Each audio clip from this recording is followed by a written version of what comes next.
think it's important sometimes, when you've got a world where people are trying to create problems and divisions, I think it's important to also show stories where, which is the opposite of that. Yeah. So everyone can just go, that's right, that's it. Come on, you're fleecing me here.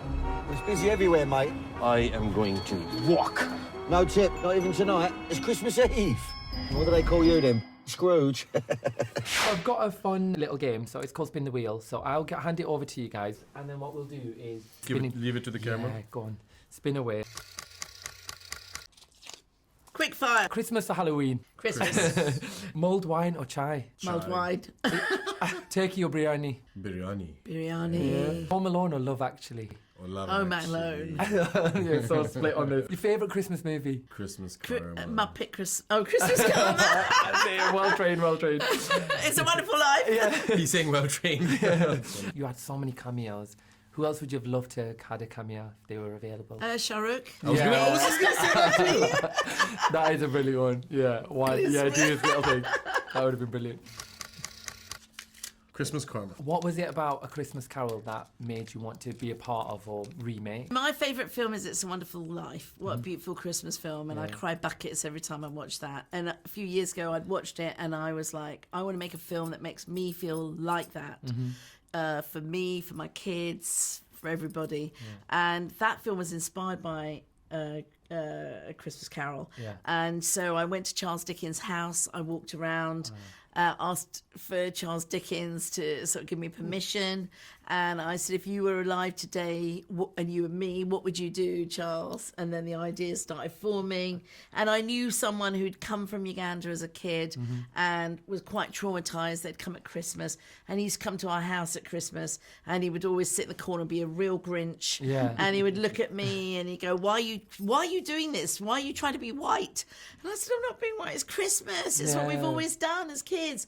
And he had a painful memory of it. And so once I got that idea, then I ran with it, and then everything just started falling into place. And then it just became a comment on society today and all the sort of division everywhere. I just wanted to say there's more that unites us than separates us, guys. There's more that we can show of how we're connected as human beings. Dickens said it over 150 years ago, and I'm saying it today. It's that idea of compassion. Brilliant answer. There you go. Thank you. Christmas confession. If the ghost of Christmas past was confronting you, what would they confront you on? Having no boundaries with people.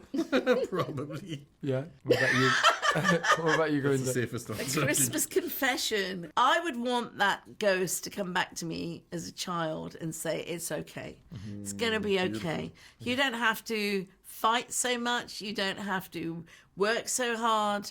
You just have to enjoy yourself. Because I feel like I've spent a lot of time fighting and sort of trying to push the envelope and trying to challenge people and try and get movies made, and it's and it's hard, and it's still hard.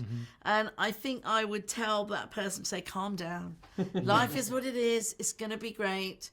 Just, enjoy yourself. So funny, because that speaks so much to me, because I feel like I spent so much time fighting, and you do get so angry. Just having a minute to step back and go, well, look what I've achieved. Yeah. I could just still achieve that. I don't have to be so mad at the world and just let people... It's a hard lesson for us, particularly, because we know... We're immigrants. I mean, we have the immigrant mentality. Yes, and we know when people are sort of being prejudiced towards us, right? Yeah. But we don't want to be defined by that. We want to still do our thing. And I think what's brilliant now, particularly about British Asian culture, is that we can do that.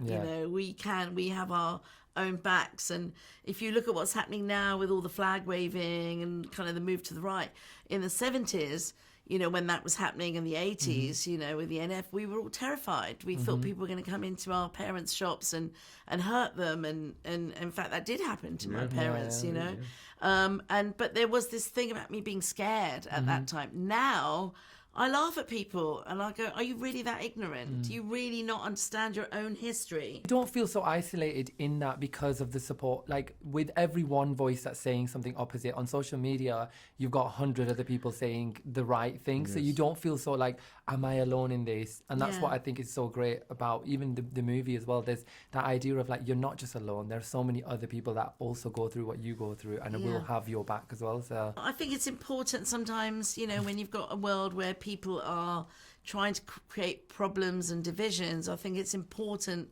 to also show stories where, you know, which is the opposite of that. So everyone can just go, that's right, that's it. And that's what happened with Bend It Like Beckham, because it came out after 9/11 and everyone was sort of fractured and didn't know what to think, and then this innocent little film came along and everyone just bought into it, and the world of this 18-year-old Indian girl with a dream. And I swear that that's why that film just hit so hard at that time, and then it's continued to slap, really. And I feel with Christmas Karma, it's come out at a time when people who are fighting the good fight kind of also need something where they can go, yes, that's it, that's who we are, that's what we are, those are our values. I think Bakwas. Did grounding the movie with a South Asian sort of twist change how you approached it? I mean, for me, it's different than obviously than Gurinder. Gurinder's, you know, obviously retelling sort of Dickens' story. For me, I'm just playing a character regardless. I didn't do any research on Scrooge or other people who played Scrooge, or I didn't look at any affectation that anyone ever had. I didn't take on the responsibility of playing an iconic character. To me, this guy is Sood.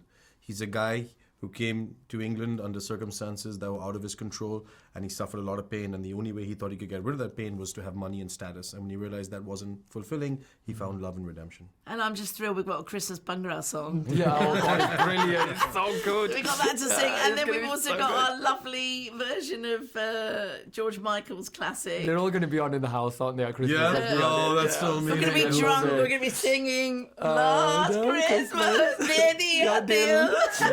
Thank you so much. Mushkil. I appreciate it though. Thank you so much for your time, and I look forward to. I'll see you next week. Yes. Great. Oh, great. I'll see you at the Finally meet premiere. my wife. She's going to be more excited. Yes, he's presenting the premiere. Change yourself for the better. I want to live. I do not want 5 onion rings.